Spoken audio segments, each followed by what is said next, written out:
Some believe it's from the Speyer River in, I believe, Germany, where large Jewish communities lived along the river during the Holocaust, during the 1300s Holocaust of the poisoning of the well, Black Death thing.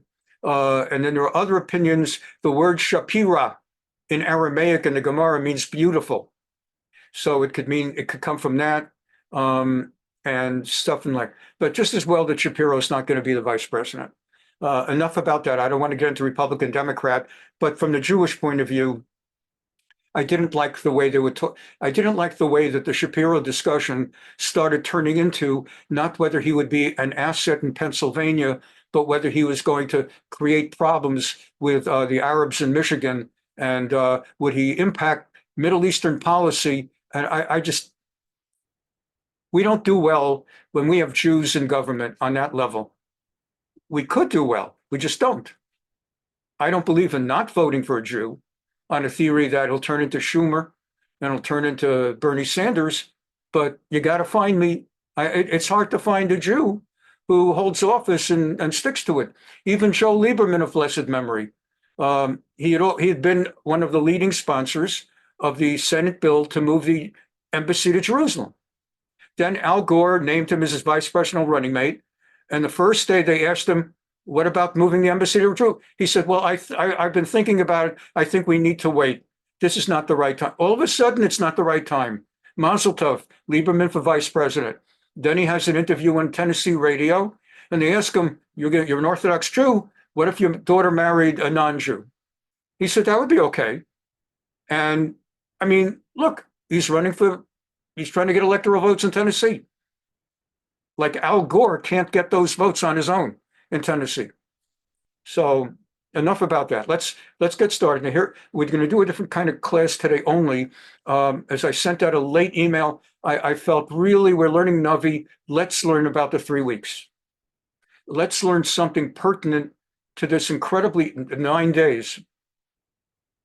And so I'm sure you all, or just about all, have some basic acquaintance with the Chumash. You hear it 52 weeks a year. For year after year after year, half the year I've been sending out Parsha. I hope to do it again in the future. There's a reason I have had to take a break for a while on that, medical related. But I hope to resume that. But like you get a lot of Torah, Chumash. When it comes to Navi, most of us, we know basic stories, Joshua and the Battle of Jericho, and Samson and Goliath, David and Goliath, Davy and Goliath. We hear about, there was this very important female, Deborah, she's the prophetess, King David, King Solomon. Not everybody really learns Navi the way we learn Navi. In fact, as I've said to you, even I didn't learn Navi on this level till this most recent cycle. I've been teaching Navi for 30 years. Never learned it this deep until this cycle. Many people are learning a lot of these things for the first time. No one ever heard of Ishbosheth. Only happened to be the second king of Israel. No one ever heard of the assassination of Ishbosheth, of the second king of Israel, and the assassination of his general. We're learning things that are unbelievable. What went on when David took Yerushalayim.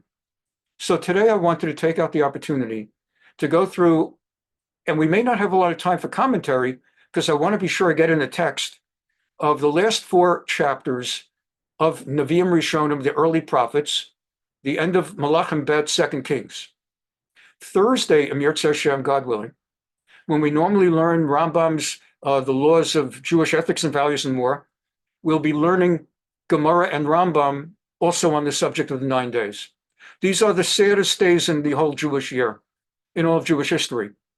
It was on the 9th of Av that the Meraglim, the spies, came back with a bad report, and all the men started crying, all the men of army age, of fighting age. God made a punishment because you cried for no reason. I told you you're going to go into the land of Israel, and you're going to wipe them out, and you're going to have no problems. And you started crying? All who cried will not go into the land of Israel. Who cried? Men over 21. Consequently, all men over 21 will not go in the land of Israel. Women are not affected by the punishment. All women will still go into the into the land, unless you're so old that you would have died of old age anyway. But no women are being punished for this, and no kids, boys under 21, because under 20, because you're not of military age. And furthermore, because so many, the whole nation cried for no reason, this will be the day that you will have reasons to cry.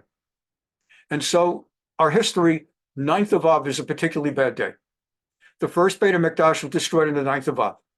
The Babylonians were not working off the Jewish calendar where someone said, oh my gosh, today's the 9th of Av, let's do it now. The Romans destroyed the second Beit HaMikdash, 9th of Av. 65 years later, the Bar Kokhba revolution, the Bar Kokhba revolt, was brought down finally on the 9th of Av in the year 135. Now, part of this is because the 9th of Av, as you see right now, it's August, it's the summer. And the summer is very hot. And if there's no indoor plumbing and indoor sinks and refrigeration and freezers, so if there's going to be a siege and you're trying to starve the enemy and make them thirsty to the point they have nothing left in them, you would attack on August. You start your siege whenever, and when are they dried out and thirsty beyond description and hungry? When are all their animals thin because there's no food or water for their animals? When are their cows no longer giving milk? Amid the siege in the middle of August. So it makes sense why the Babylonians, Romans, and others would have attacked then. But it happens to be that of all the days, even in August, or of Av, it was the 9th of Av. Now, in the case of Tisha B'Av, it was the 9th of Av for the Babylonians. And with the Romans, they set fire at the end of the 9th of Av, and it mostly burned on the 10th of Av. Why do we mark the 9th of Av, not the 10th of Av, as a mourning day as well? First of all, the rabbis will not have 2 mourning days, 2 fast days in a row. That's a halacha. They will not impose on the people 2 consecutive fast days.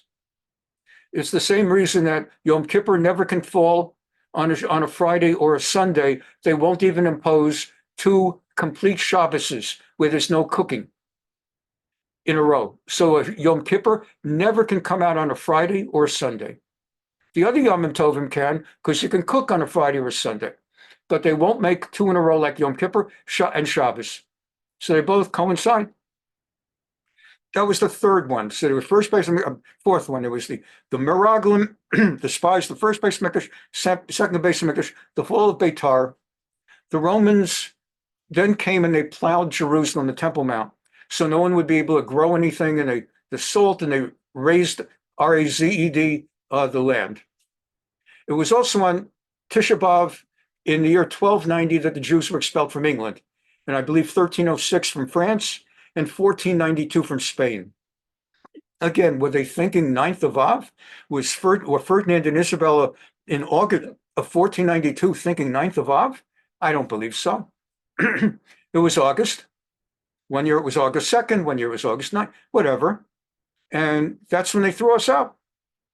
It happens to be that World War I, the Germans entered the war under a treaty they had also on Tisha B'Av. And World War I was not a Jewish problem, but World War I was the seeds of World War II. Particularly the Germans who came into World War I, when they were defeated, the punishment imposed on them is what caused them to find it impossible to get out of their financial stew from the reparations imposed on them. Hitler took advantage of their anger, and that's what brought about World War II. And Jews were talking about what we started with today. Josh Shapiro and Schumer and Jews were centrally involved in negotiating the armistice that ended World War I, representing Germany. So it's a great honor.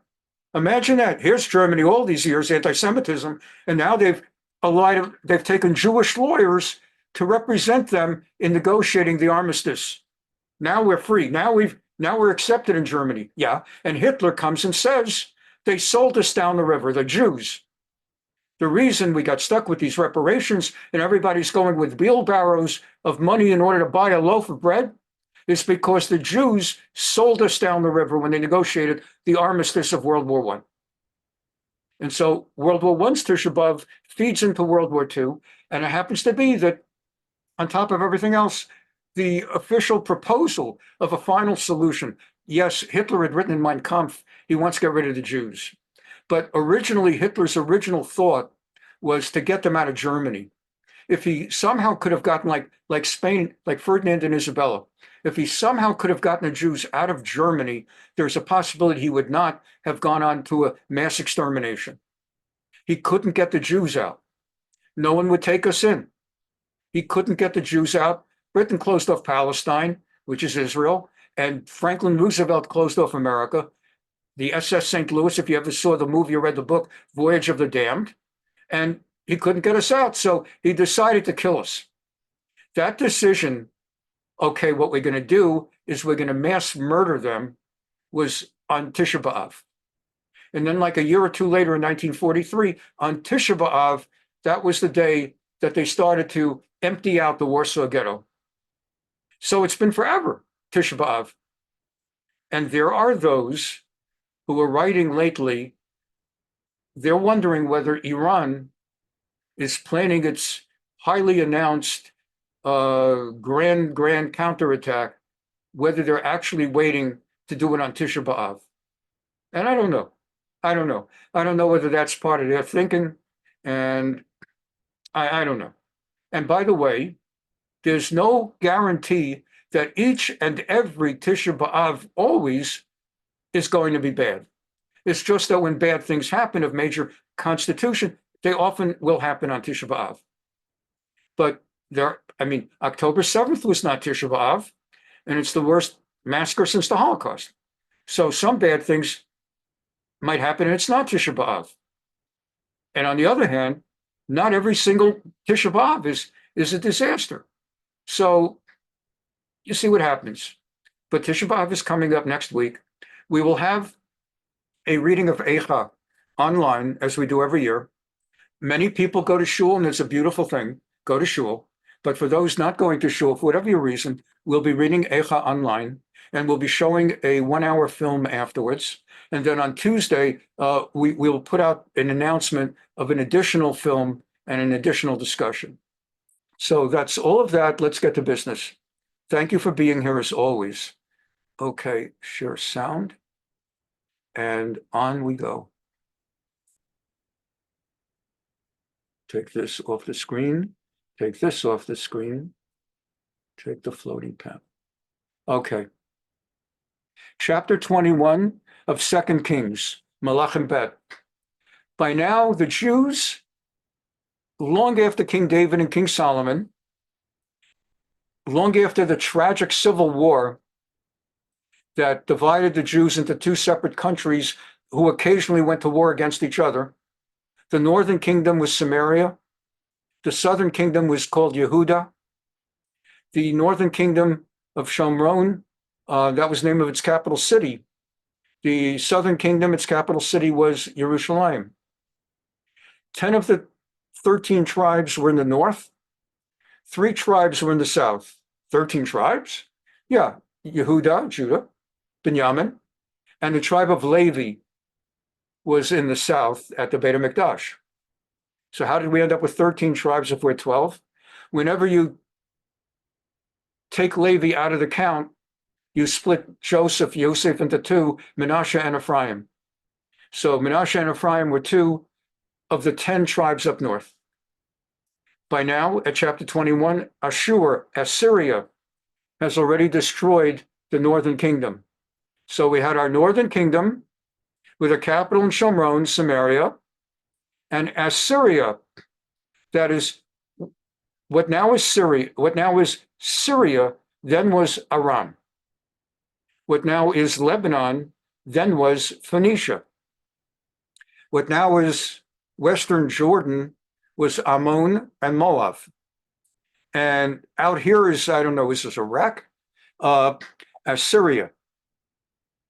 And Assyria came in as a mighty empire and captured the northern kingdom, exiled the 10 tribes, and rather than take them all into one place, they divided the 10 tribes throughout their entire empire. This is a kingdom, empire. It goes way, way beyond this map. and they dispersed the Jews throughout the empire so that the Jews lost contact with each other, hence became the 10 lost tribes. All that was left were the 3 tribes of Yehuda, Binyamin, and Levi. And along came Babylonia, and that's where we are now. There's not a Jewish country here anymore. 10 of the 13 tribes are gone. There's only the Jewish country down here. There was a great king named Hezekiah, Chizkiyahu. He was righteous, and there's so much to be said about him. We don't have time for it now, but he was considered one of the most righteous kings in Jewish history, Chizkiyahu, Hezekiah. You have King David, King Hezekiah, and King Yoshiah. Those are the 3 greatest. Solomon Shlomo is among the greatest, but those are the top 3. He died. He died. His time came. Vayishkav Chizkiyahu im avotav. Chizkiyahu was laid to rest with his fathers. Vayamloch Menashe beno tachtav. And his son Menashe, no relation to the tribe of Menashe, just that it had become a Jewish name, he became the new king. He is the most evil name practically in Jewish history. And a tragedy, he becomes king at age 12. He had like 3 generations to destroy. He destroyed everything. He destroyed the Jewish people. Menashe was 12 years old when he became king. He reigned for 55 years. Just in your own mind, again, we're going to keep politics out of it per se. Think of a president, whether you liked him or hated him, who had 8 years as president and changed part of America. Left behind a footprint that took a long time. Whether you like, I'll keep it balanced, Reagan and Obama. Reagan changed America, Obama changed America. In order for Obama to change America, it implies that Reagan's impact came to an end. So Reagan was president for 8 years, and I leave it to you to decide how long Reagan's impact was. Imagine if Reagan, instead of being president 8 years, had been president for 55 years. Same with Obama. I'm keeping politics out of it. I'm making a point about Menashe. Whatever you think, if you love Obama, if you hate Obama, imagine if he had reigned 7 times as long as he did. Throughout the rest of your life and your children's life and your grandchildren grown up. That's Menashe. So whatever he had to bring to the table, by the time his time came to an end, an entire nation had known only him as president, as king. That's all they knew. He was 55 years. He did evil in the eyes of God on the same level as the detestable, the detestable, abhorrent practices of the nations God had driven out. All those nations that God threw out, the Canaanite nations, and Ammon and Moab, and all those whom he threw out, all that, you name it, offered children to be sacrificed to gods, brought false gods, statues into the Beit HaMikdash, you name it. He built sacrificial altars. You're only supposed to have the altar in Yerushalayim at the Beit HaMikdash. His father had made it as part of his father's lifetime to send out government officials. If they found any signs of false god worship, they would destroy those altars. He rebuilt them. You may remember the god of the Philistines, the Baal, B-A-A-L. He reestablished the cult, the rite of the Baal, and he built altars to the Baal. And the Asherah, those who worship trees, the so-called, the Canaanite tree goddesses. They worshiped trees. It was known as Asherah. He reestablished tree worship. Kasher Asa Achav Melch Yisrael. Like if you've heard of Jezebel and Ahab, the most evil of king or the second most evil king of the northern kingdom. So that was what he did now. He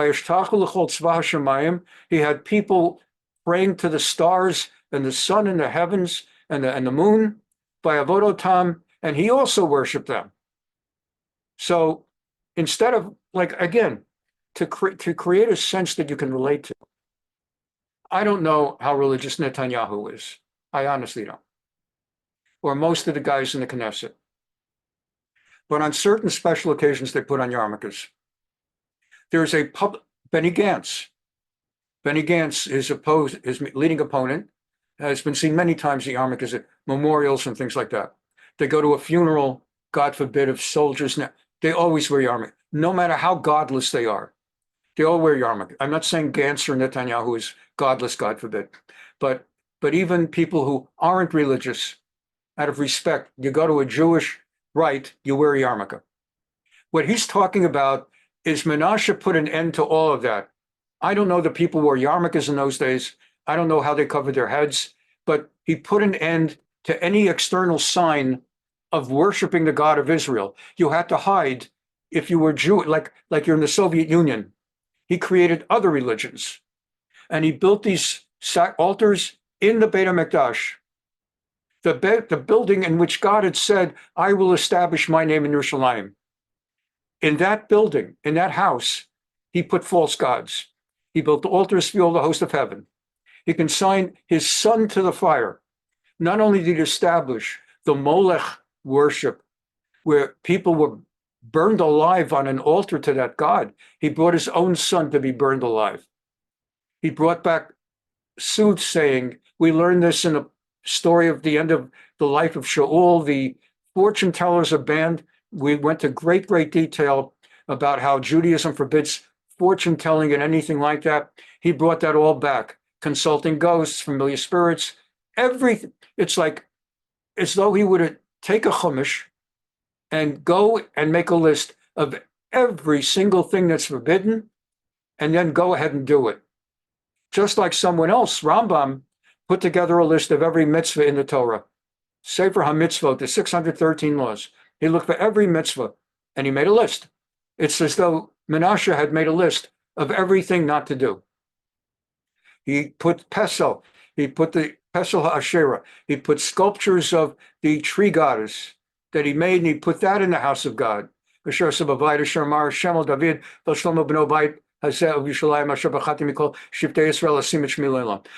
house that God said to David and Solomon, this is my house where I will have my name. So Menashe put their names in. And God had said, all I ask is that you honor this holy building. I will not again cause the feet of Israel to wander from the land that I gave to their ancestors, if they will but faithfully observe all that I've commanded them, the Torah. But the Jews did not obey. Menashe led them astray to do greater evil, la'asot ra min hagoyim, to be even more evil in the eyes of God than Moab and Ammon and the Canaanites. Asher hishmin Hashem of Bnei Israel, the nations that God extricated before the Jews. They went even worse. I mean, how much worse could they be? And God spoke to the prophets. He spoke to the Avadaf HaNeviim. He spoke to the Neviim, and he said, that's it. It's gone too far. Because Menashe has done these abhorrent things. Outdone in wickedness all the Amorites did before him. The Amori, right? The Amori, you're talking about Canaanite lands, Canaanite tribes that were driven out, that we've been learning about in the time of David. And we thought we got that out of Israel. And he is now, under his influence, caused the people of Judea to regress to the level they have. Therefore, that's it. And again, I'm going to do this carefully. I don't want to get into politics per se. I really don't. So I'm going to try to do this carefully. But the idea being that when Reagan, okay, keep it balanced this way. When Reagan was president, his impact, he actually impacted American perspectives towards capitalism, socialism. The country didn't become all Reagan-esque, not at all. He had plenty of people against him, but he changed the flavor. If you lived during his campuses, there was a different flavor. Obama, 8 years, forget Obama as an individual. He changed the flavor of the country. There are things today that would not have been before Obama. I'm not saying good or bad, but I want you to have that idea. Like when we say, because you could think, why punish the Jews for King Menashe? Punish King Menashe. But you have seen in your own lifetime, at least with Obama, maybe with Reagan, maybe with John Kennedy. In only 3 years, he changed the flavor of the country, a new youth and dynamism. And Franklin Roosevelt, certain people changed the flavor. You couldn't have had Social Security before Roosevelt. It was just that it's communism. Roosevelt today, even the Republicans won't touch Social Security or Medicare. Certain individuals so change a society that long after the people are changed in how they look at things. And what is happening here is that God says Menashe actually changed the Jewish people, and they're going to have to pay. They're responsible as well. And therefore, God says, I'm going to bring such a disaster in Yerushalayim and Yehuda that the ears of everyone who hears about it will not just tingle, but will ring. I'll apply to Yerushalayim the measuring line of Shomron. What was the measuring line of Samaria? They're gone. They've been wiped out by Assyria. And the weights of the house of Achav, it's gone. I'll wipe Jerusalem clean as one wipes a dish, and I will turn it upside down. And I will cast off the remnant of my people and deliver them to the hands of their enemies. They shall be plunder and prey. That's it. The party's over because they've done what is displeasing to me, and provoking my anger, frankly, from the day our ancestors came out of Egypt. But I keep looking away because then they get good. Then there's a King David, a King Solomon. It gets good, it gets bad. There's a Gidon and a Yiftach and there's a good judge and then it gets bad again. What happened here? Menashe put so many innocent people at death. He filled Jerusalem with blood from end to end. Beside the sin he committed in causing Yehuda, etc., etc. And finally, Menashe dies, but too late. Damage is done. Vayimloch Ammon, he had a son named Ammon, not to be confused with the nation of Ammon. Though it may be telling that he named his son, it's like a Jew naming his son Arafat. I don't know. Naming his son Palestine. There is no such thing as Palestine, by the way. But like naming his, who names it? What Jew in that time names his kid Ammon? Happens to be there's a news reporter on Channel 11 of Israel's public news report. His name is Moav. I don't get that. I don't get that. Anyway, he has a son named Ammon, and Ammon comes in at age 22, and he lasted 2 years. So already, since you know that a king lasts his entire lifetime, if he came in 22 and he lasted 2 years, you know it wasn't a good deal for Ammon. And so what happened was he was as evil as his father, like son, unlike Menashe, who was the exact opposite of his father, Chizkiah the righteous. He did what was displeasing to God, as Menashe had done, etc., etc., followed all of the evil, the Gilulim, all of the disgusting, depraved ways of his father, and he turned away from God, and people in his inner circle assassinated him. His courtiers conspired against him, killed him in the palace. So we've had a few assassinations. In our Tuesday night class, we've learned about the assassination of Ishbosheth. So we've had our share of assassinations. The people of the land turned on the assassins and killed them. And the people put his son, Ammon had a son, Josiah, Yoshiah, and made him a king. And somehow, because Josiah was so young, his father's impact had not been made, and he came out as a good king. He was righteous. And so he turns out he's very young, and he becomes a righteous king. So now we're at chapter 22. Ben Shmona Shana, he was 8 years old when he became king, and he reigned 31 years. So the good news is that's a long time to reign. Bad news is it means he died at 39, so something must have happened. And he did righteously. And he walked in the paths of his ancestor, King David. He never turned away from God, left or right. So now God was, so to speak, and I don't want to sound presumptuous or disrespectful, but kind of like in a pickle. Because God has said after what happened 55 years with Menashe, that's it. The people will be punished.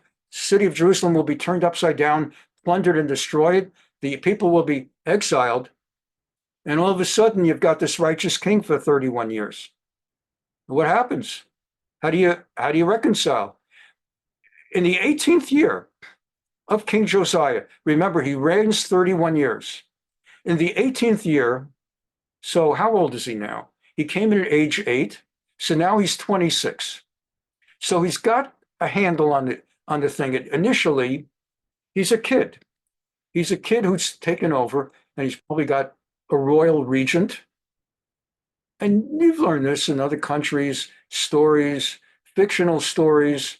Someone becomes a king, and there's a regent who sometimes is righteous, sometimes a conspirator. And now at age 26, he's got enough self-assuredness that he's ready to run the show. He doesn't need, everybody needs counselors and advisors, but he's gonna call the shots. And it's time in his mind to clean out the Beit HaMikdash. He hasn't done it till now. Now he's ready to do it. So in his 18th year, he sends out for certain people, and he says, go to the Kohen Gadol Hilkiah, and people deposit money, donate money to the Beit HaMikdash, like the Shkalim. At Parshat Shkalim every year, we talk about everybody had to give a certain amount of shekels, and 3 shekels, and it was used for purchasing like the sheep that would be offered in the daily sacrifice, the morning and the afternoon sheep, the Churban Tamid. And in addition, that money was there to pay for Bedek HaBayit, maintenance of the Beit HaMikdash. And not surprisingly, for the last 57 years, it hasn't been maintained. And think about it. If you've ever bought a house or rented a house, and you ask, when was this house built? So now it's 2024, 57 years ago, like 37, I put myself, come on, 37, 63, no, 63 and 57, 57, 67. Okay, I'll call it 1967. So 1967. So imagine buying a house now, and they tell you it was like primo in 1967, but nobody's been living in it for the past 57 years, or people have been living in it, but we must tell you our legal obligation as realtors, it's exactly the condition it was in 1967. Same carpet, hasn't been painted since 1967. Bulbs haven't been changed. So it needs a complete makeover. And Menashe didn't do anything. Yoshiyahu does a complete makeover, not a makeover in the sense of making it look like an utterly different thing, but he put the whole nation to work re-glorifying the Beit HaMikdash. And so let it be delivered, take all the money, give it to the overseers. They may pay out to the workers for the repair of the Beit HaMikdash, the whole Beit HaKabayit. Carpenters, laborers, masons, just like what we've been learning about King Hiram with David and with Shlomo. Let's do it all over again. Fresh new wood, fresh new stones, repairing the Beit HaMikdash. And just give them the money. I trust the Kohen Gadol and everybody. Just don't check them. Just give them the money. They know what to do. They'll be honest. And they were. There's no like footnote that, no, they were honest. But here's what happened, very important. And I don't want to take the time to read the Midrash. I'll tell it to you. So they're doing the Beit HaKabayit, and walls get scratched. Not just a matter of repainting the wall. Walls have to sometimes you have to break the wall. You have to put up new sheet wall and plaster, and you have to fix the place up. So they're breaking a piece of wall that's already broken. They break this wall. Inside the wall, now, God forbid, you break a wall and you find asbestos, God forbid. You would expect to find, hopefully not asbestos, but you would expect to find other kinds of insulation. Well, that's back then. They break the wall, open up the wall. What do they find? They find a Sefer Torah, the Torah scroll, buried in the wall. There are many who believe that was the Torah scroll written by Ezra, the scribe, or if not by Ezra the scribe, it's the one that Ezra the scribe copied from, because he's really later when the Jews come back from Babylonia. But like that's maybe the original version, or that's the version when Ezra the scribe was copying Torah. What was if you've ever been to shul and they read the Torah, every so often there's a mistake. How could they make a mistake? Because a human being writes the Torah, copies from a previous Torah. Sometimes it's not even a mistake. The letter cracked. There's a little damage. And maybe you've seen it over the course of your years in shul. Suddenly the Baal Kriya says we have to stop reading. They roll up the Torah. They put they wrap the ribbon around the outside rather than the inside, so they know after Shabbos they have to fix it. Okay. So they find the Torah. Now, if you've ever seen a Torah, it's a scroll, and it's rolled up. And when you take off the cover, you take off the ribbon, and you open it up, it's somewhere. Like, where is it rolled at? Is it rolled at the beginning of the world? Is it rolled at the section where the 10 Commandments? Is it rolled at how to slaughter an animal? Where is it rolled at? So they take out this Torah from the wall, take off the cover, they look, it's rolled at the plate, the Tochacha. It's rolled at the place in the Torah where God says, because of your sins, I will drive you out of this land. And a foreign nation shall take you and drive you out and destroy everything. Well, they bring this to King Josiah, Yoshiyahu. And he already knows what's been told in the aftermath of King Menashe. And to him, that's a confirmation. It's all over. Maybe it will not be all over my time, but it seems that I'm being sent a message by God that it's all over, that no repentance is going to change his decision to bring an end to the Jewish sovereignty and the Jewish, the First Commonwealth. And so they find it. The scribe said, your servants have melted down the silver, deposited, they've delivered it to the overseers, they've done this, they've done that, they've done everything you told us to do. And et cetera, et cetera. And we found the Torah, and the king says, okay, Tomer Aleim Komar Shem. And he's told, thus says God, I'm going to bring disaster upon this place and its inhabitants in accordance with the words of the scroll that the king of Yehuda has read, because they've forsaken me and made offerings to other gods, provoked my anger with all their deeds. My wrath is kindled. But say this is a nevuah, but say this to Josiah, Yoshiyahu, king of Yehuda. who sent you to inquire of God. Thus says the eternal God, Hashem Elokei Yisrael, as for the words that you've heard, because your heart, Josiah, Yoshiah, was softened, and you humbled yourself before God when you heard what I had decreed against this place and its inhabitants, that it will become a desolation and a curse. And because you tore your garments and wept before me like Shiva, I, for my part, have listened, declares God, and assuredly, I will not take down this country in your lifetime. You will die as king of Israel. I will gather you to your ancestors. You will be laid in your tomb in peace. Your eyes shall not live to see the disaster that I will bring upon this place. So they brought back that information to the king. I'm going to skip a little bit now. I'll tell you, chapter 23 continues telling us how righteous King Yoshiah was, how he created and made sure there was a national Pesach, the likes of which there had not been. He had the Torah read to everybody, and he destroyed all the foreign altars and churches, temples. What do you call them? Temples and tree goddesses. He destroyed all of that, and he destroyed all those who were worshiping that.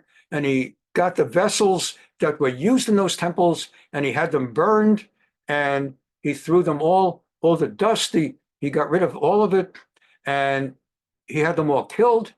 And it tells us in chapter 23 that he destroyed all of it, and he defiled the foreign gods.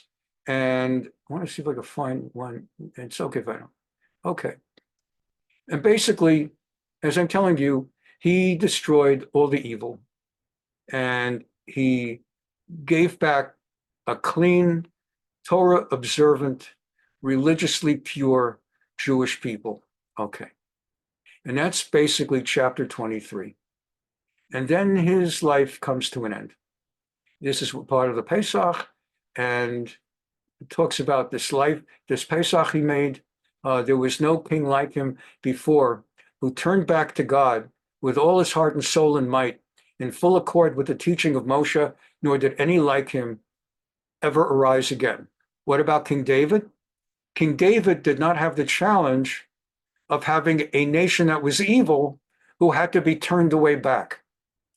Chizkiyahu, Hezekiah, there were some problems of the nation under his father Uzziah, but not so terrible, so that just a strong righteousness could do the job.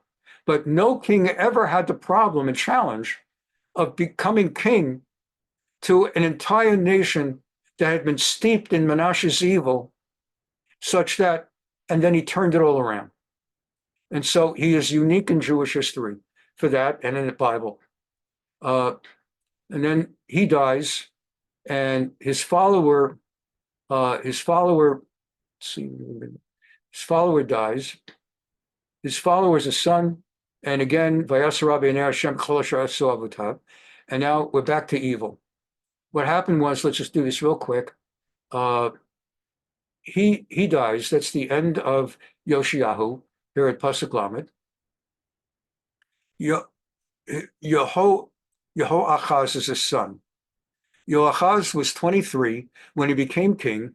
He reigned 3 months. Well, that tells you something right there. He did what was displeasing to God, just as his predecessors had done. So now we're back on Menashe, on the Menashe track. And Pharaoh Necho, that's the name of the Pharaoh of Egypt at the time, imprisoned him, prevented him from reigning, and instead forced the nation to pay a tax, a duty, annually to Egypt. And he appointed Eliakim, which is a name you sometimes hear in Israel, in place of Josiah, and he changed the name of Eliakim to Yehoiakim, for whatever his reason. Maybe just to show that he's so powerful, he'll determine what the name is. He took Yoachaz brought, etc., etc. Jehoiakim gave silver. He made the payments. He made the people pay taxes. And he was 25 when he became king, and he lasted 11 years. So also, it means he's done at 36. He was displeasing to God, etc., etc. Here we go. King Nebuchadnezzar. In that time of that king, Joachim, Nebuchadnezzar rose, and Jehoiakim fell vassal.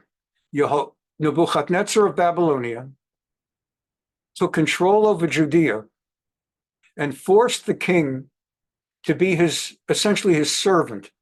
It's sort of like right now, Iran calls the shots, whether Syria, whether Yemen, the Houthis, whether Hamas, those people are Iran's servants right now. If any of them tells the grand wizard of Iran that they're going to make peace with Israel, they're dead. They're now servants to Iran. In the same way, Joachim gets to be king of Israel only as Nebuchadnezzar's servant. And God let loose against him the raiding bands of the Kasdim.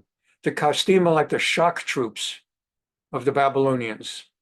And the Gedude, the battalions of Moab, Ammon, Aram. Aram, Moab, Ammon. Well, Aram, Moab, Ammon. The whole place went to, you're talking about, God forbid, what might be happening in response to Israel rubbing out Haniya and the number 2 of Hezbollah and Def, the number 4 of Hamas. So they're saying what might happen, Iran, and maybe Hezbollah from the Lebanon, and maybe something from the Houthis in Yemen. Here, Israel, Babylonia has come, has all these kingdoms now at war against Judea. There's no more Samaria. The Samaritans live there, the Shomronim. They have replaced the Jews. Assyria, Aram, Ashur has replaced the Jews whom they exiled with Samaritans, Shomronim. Another discussion for another time. So this country is now under the vassalship of Babylonia with all these other countries at war with them. And how are they going to fight? And they don't have, let's say the United States is going to provide them with a couple of with some naval carriers. They're up against, they're just finished. And so all this befell Yehuda at the command of God, who banished them from the divine presence because of all the sins that Menashe had committed, but which unspoken, but which the people adopted. And also because of the blood of the innocent that he shed.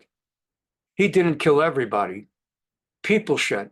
For he filled Jerusalem with the blood of the innocent.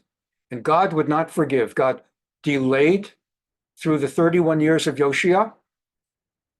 But that was it. Now, the king of Egypt had stopped collecting annual tribute from Israel. You know why? Because Babylonia now controlled them also. Babylonia was the new empire. King of Egypt did not venture out of his country. He wouldn't even, not only would he not threaten other countries, he was terrified to leave now. Overnight, same chapter. That's how history is. The nations come and the nations go. And we Jews are still in Israel. Amazing. It's actually more than inspiring, more than miraculous. Every one of these empires and nations we're reading about right now on the eve sort of Tisha B'Av, during the 9 days, every one of them has disappeared. There is no more Aram or Moab or Ammon or Assyria or Babylonia. And there's still Jews in Judea and even in Samaria. What a statement that is, to live in a time to see these miracles. That's why when people say doesn't look good for Israel, no, the coming week doesn't look good. But when some people venture so far as to say, well, they're wrong. We outlived all of them. The king of Egypt did not venture out. Babylonia had seized all the land that belonged to the king of Egypt, from the Wadi of Egypt to the river Euphrates, and so on and so forth. The troops of King Nebuchadnezzar of Babylon marched on Jerusalem and brought the city B'Matzor under siege. Okay, we're wrapping up here. Have about 10 minutes to go. And all of these fast days are going to come into understanding now. If you never learned it before, you'll get ready. Put on your calendar hats. He lays siege. Now, siege is not the same as attacking.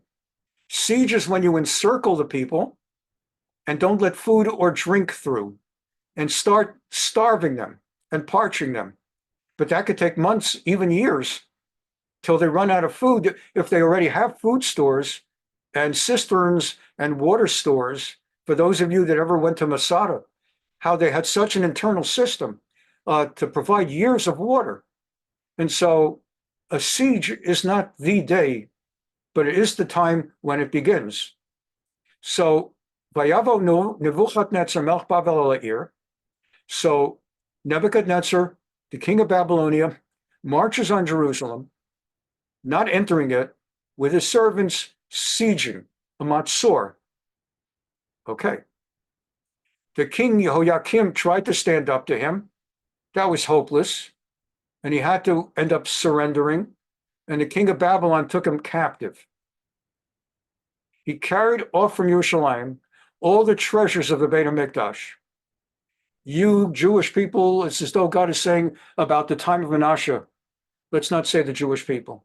But here under Menashe, all the holiness of the Beit HaMikdash was desecrated and defiled. Well, if the treasures were not sanctified and the treasures were not treasured, I hate to say, to be synonymous, if you didn't treasure what you had, so others can have it.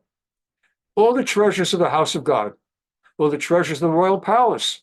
He stripped off all the golden decorations in the Beit HaMikdash, which Solomon had made.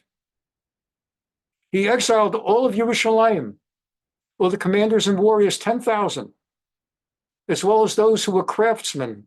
Only the poorest people in Yerushalayim were left behind. He deported King Yoshiah and the king's mother and wives, officers, etc. And they were brought to Babylonia. All the able men, 7,000, etc., etc. And the king appointed really his own man now, Matanya. He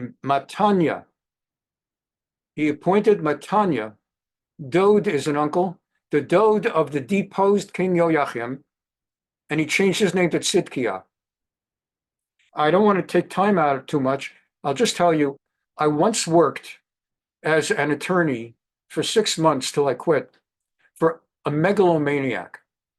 And I can't go into the details other than what's known in public, but it was a megalomaniac, and people who stayed there needed the money, and I had greater aspirations in my life. So I quit after 6 months. One of the things this guy did is he required everyone working there to take a name he gave them. People who had worked, like the secretary at the front office, he named her Tiffany. That wasn't her name. And she had to answer, hello, Tiffany speaking. And he had another lawyer, he named this one. Another lawyer, he named this one. And it's like, it was a show of his power, that like a sign of his maniacal power, he actually renamed people. And the craziest thing of all, and he hadn't hired a 25-year-old young Arab girl straight out of law school, not a very good lawyer. She called herself a Palestinian. There are no Palestinians. She's a young Arab girl. And she had a particular Arab name, I won't mention it. And he told her, you can't use a name like that in this office. Your name is June, June. Oh, she broke out and cried. She comes crying. And I want you to know, he's got 25 people working in that office. Who does she cry to? Me, with the yarmulke. It just shows you, you can stereotype only up to a point. You can't, you would think the last one I was the only one in that office she trusted. And she came to me, she told me everything. And I fought for her. I said, what's your real name? She told, let's say she said her name is Fatima. I said, Fatima, we're going to get you back to Fatima. I will tell off that maniac myself. And if he doesn't change your name, if he doesn't let you call, I'm going to start calling my name Fatima also. Oh, she started being so happy. She loves all the Jews. The crazy people. The world is made up of crazy people. And here's a way of showing you're in charge. You go show in charge. I will name the king of Israel. I call you, not your name is Matanya, used to be Matanya. Now I call you whatever I call you. So he renamed him. I call you Tzidkiah, for whatever reason. Now Tzidkiah was 21 when he became king, and he lasted 11 years. That's 32. Again, he's not going to have a happy ending. He did what was displeasing to God, and Yerushalayim and Yehuda, that's it. And Tzidkiah rebelled against the king of Babylon. How does he rebel against it? By not paying taxes. Final chapter of Nevi'im Rishonim. Here we go. In the 9th year of his reign, on the 10th day of the 10th month. All right, so what's the 10th month in the Jewish calendar? Nisan Iyar Sivan, Tamuz Av Elul, Tishrei Cheshvan Kislev Tevet. You got that? On the 10th day of Tevet, those of you who know this stuff know that that's an annual fast day. Why? Because of what we're reading right now. B'chodesh ha'asiri be'asor lachodesh, asara b'tevet. Nebuchadnezzar moved against Jerusalem with his whole army. That's the day he laid siege. And they built towers, walls all around Jerusalem. No one can come or go. City continued in siege until the 11th year of King Tzidkiah. Okay? So you're talking like 2 years. For 2 years, no food, no water. By the 9th day of the 4th month, what? Nisan Iyar Sivan Tamuz. By the 9th day of Tamuz, the famine had become acute. There was no food left for the people. That was the day the Babylonians broke the walls. And we learned a few weeks ago, if you'll ask, wait a second, Rabbi, I thought the fast is on the 17th of Tammuz, not the 9th of Tammuz, but you just read that it was the 9th of Tammuz. I taught you a few weeks ago that the Babylonian destruction, the breaking of the walls was the 9th of Tammuz, and the Roman destruction in the year 70, the destruction, the breaking of the walls was the 17th of Tammuz. And the rabbis discuss in the Gemara whether they should make both days a fast day, and they decided it's too much fasting. There's a fast on the 9th of Tish, and we're not going to do a 10th of Av for the 2nd, and we're just going to do one for one siege. So which will it be, the 9th or the 17th? We'll do the Roman one, because the Roman one, that destruction led to a 2,000-year exile, while the Babylonian one led only to a 70-year exile. So on the 9th of Tammuz, they were out of everything, but Tibaka Ha'ir, they broke the walls of the city, through the gate, the double walls, to the king's garden, the Chaldeans, the Kasdim, the stormtroopers, they came in, and the king fled. The king fled. You might have just heard the other day, Bangladesh, they had a woman who was a dictator for 12 or 15 years, and she just got overthrown like yesterday or the day before and fled the country. So this king fled, but the Kasdim caught up with him. They overtook him in Jericho. So he made it all the way from Jerusalem, all the way north into Samaria, up to Jericho, and they caught him. And what about his entire army, his bodyguards? They all got lost. No one stayed to fight the Kasdim. They captured him, brought him before the king of Babylon, and they put him on trial.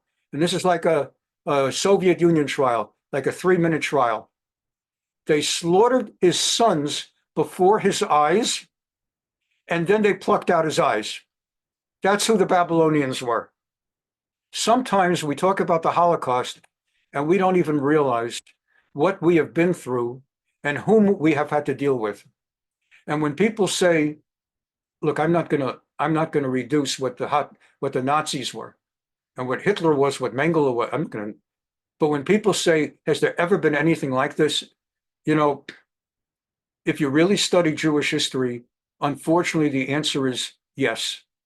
Yes. And Hitler did not put out people's eyes that I'm aware of. And if he did, it's no worse than putting out the eyes. So Hitler had gas chambers because they had the technology. God knows what Nebuchadnezzar would have done if he had the technology. We know that they put Jews in a den with lions to be torn alive. So here he takes the king and he doesn't just pluck out his eyes, but he first kills all of his sons. The heir should see that, and it should be the last thing he ever saw in his life.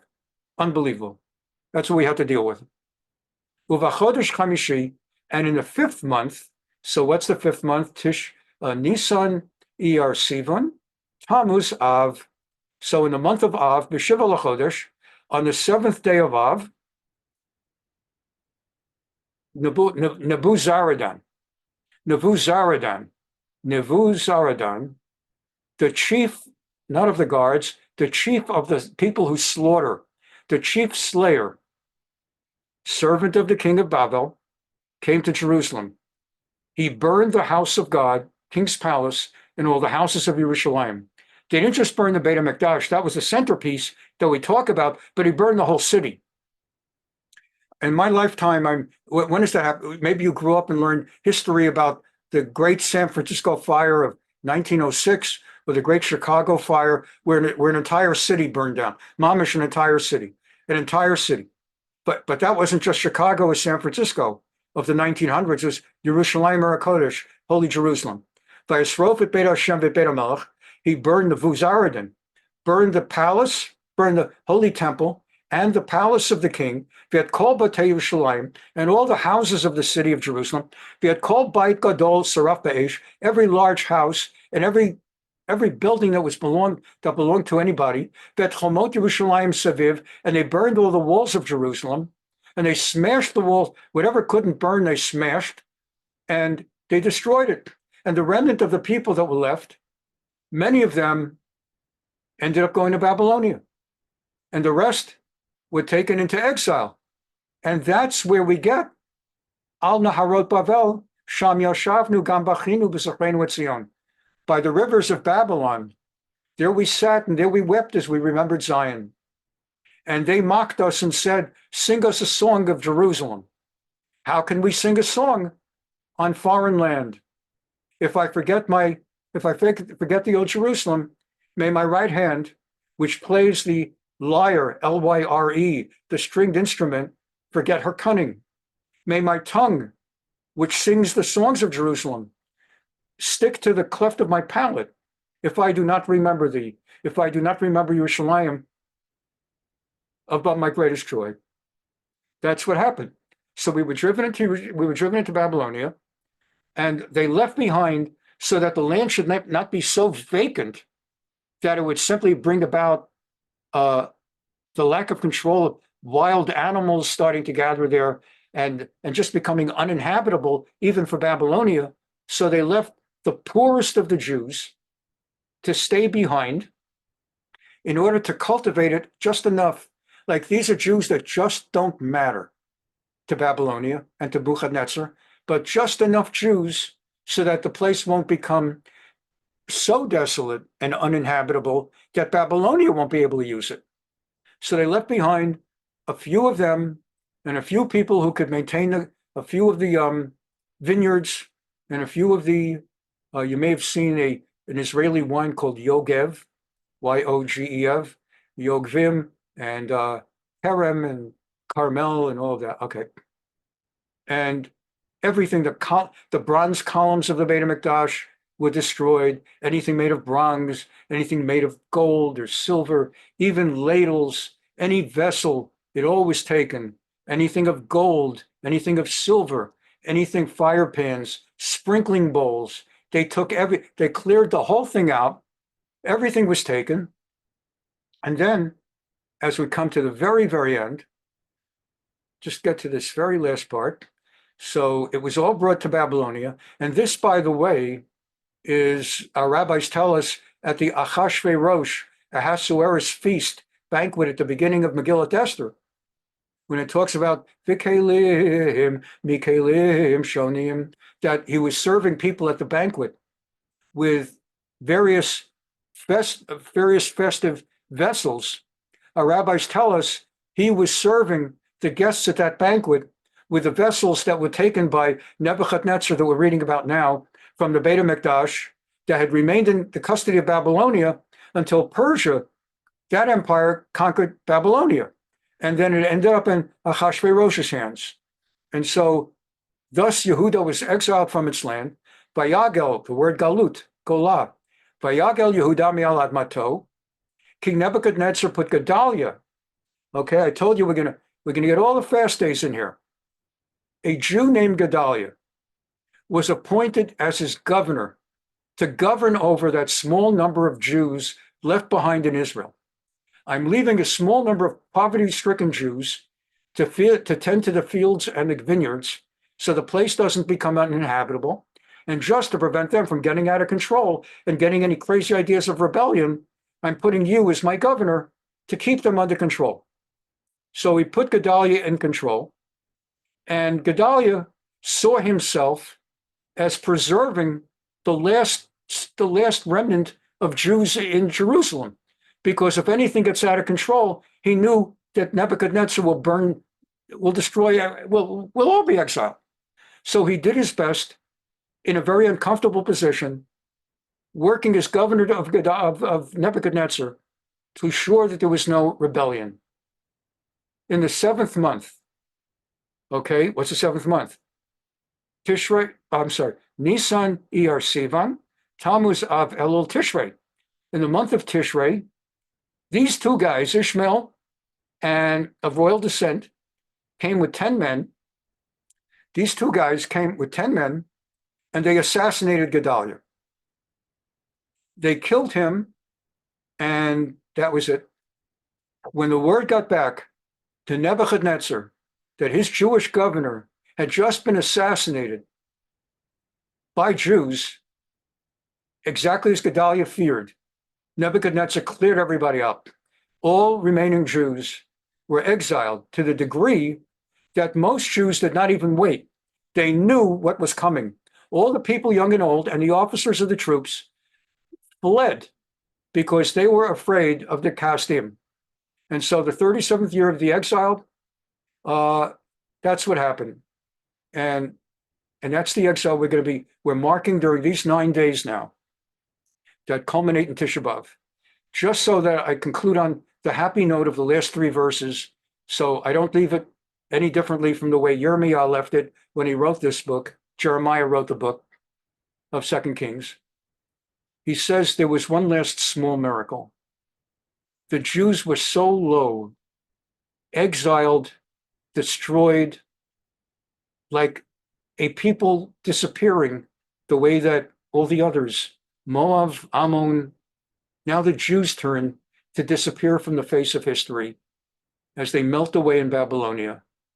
And for no understandable reason, in the 37th year of the exile, after the death of Nebuchadnezzar, his Evil Merodach, the new king of Babylonia, came up with this thing and said, I understand that in the dungeon we have the blinded king of Israel, Jehoiakim, the blinded king of Judea. Is that true? He's in the dungeon? And they said, yes. And he gave orders, I want the king of Judah taken out of the dungeon and for the rest of his life to sit alongside me at every royal meal. He spoke kindly to him, gave him a throne above those of other kings who had been captured. His prison garments were removed, and Joachim received regular rations by his favor for the rest of his life. A regular allotment of food was given him at the king's behest, an allotment for every day for the rest of his life. That was the sign from God. Even at Churban and destruction, I have not forgotten the Jewish people. I will never forget the Jewish people. I have my plan, and at moments of tragedy and destruction, I have my plan, but I will never, ever forget the Jewish people. And if for a moment the thought comes, we've been in exile for 37 years with no hope, for no reason, I'm having the Jewish king pulled out and made the number 2. And before you know it, we're back in Israel all over again. Thank you very much. I'm sorry I went over. I wanted to get as much in as I could so that this year, in going through these 9 days, it would be maximally meaningful. I'm not going to take questions because we're so over time a little bit by about 10:15. Thanks so much. Thursday night, I'm going to do Gemara and Rambam. I'll try to keep it no more than an hour, hour 10, also on the subject of the 9 days. And then next week, well, I'll send out the emails for our special programming next week. Be well and thank you, and have an easy week. Bye-bye.